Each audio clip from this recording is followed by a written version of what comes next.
కృష్ణ ధర్మ పరిషత్. శ్రీకృష్ణ పరమాత్ముడు అర్జునునికి ఇచ్చిన ఉపదేశం ప్రకారంగా అధర్మం చేసే వాళ్ళని అధర్మాన్ని చేయనీయకుండా ధర్మం వైపు మల్పించడానికే ఈ సంస్థ ఏర్పాటు చేయడం జరిగింది. మెరుపు ధర్నాలు, మెరుపు రాస్తారోకులు చాలా గట్టిగా చేస్తారు కదా. అవును, రాస్తా రోకో ధర్నా అని అంటే దాని మరో పేరే బీజేవై.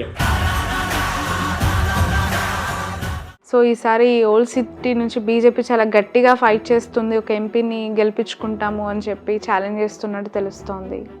తప్పకుండా అండి. ఓల్డ్ సిటీ అని అంటే ఇప్పుడు హైదరాబాద్ లో 2 స్థానాలు ఉన్నాయి, ఒకటి హైదరాబాద్, ఒకటి సికింద్రాబాద్. హైదరాబాద్ లో కొద్దిగా కష్టమే, బట్ నాట్ ఇంపాసిబుల్. ఆల్రెడీ ఆ రాజకీయాలు స్టార్ట్ అయిపోయినట్టున్నాయిగా భాగ్యలక్ష్మి టెంపుల్ చుట్టూ. ప్రతి మొదటి స్టార్టప్ అయ్యే మంచి పనిని మా ఇంటి దేవతగా నమ్ముతూ భాగ్యలక్ష్మమ్మ టెంపుల్ దగ్గరికి వెళ్ళి ఆ పని ప్రారంభిస్తాం. సో బీజేపీ పార్టీ ఇంటి లెవెల్పు భాగ్యలక్ష్మి అమ్మవారు అంటే ఇప్పుడు అందరి దేవుళ్ళని నమ్ముతాము, కానీ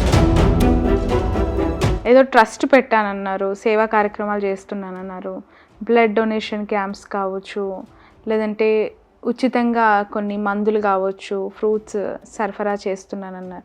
అవన్నీ ప్రజాసేవ చేస్తున్నారు కదా, దెన్ మళ్ళీ పాలిటిక్స్ ఎందుకు? నా ట్రస్ట్ ద్వారా ఎంతమందికి అయితే చేస్తున్నానో నాకు అది ఇనఫ్ అనిపించట్లేదు. పాలిటిక్స్కి వస్తే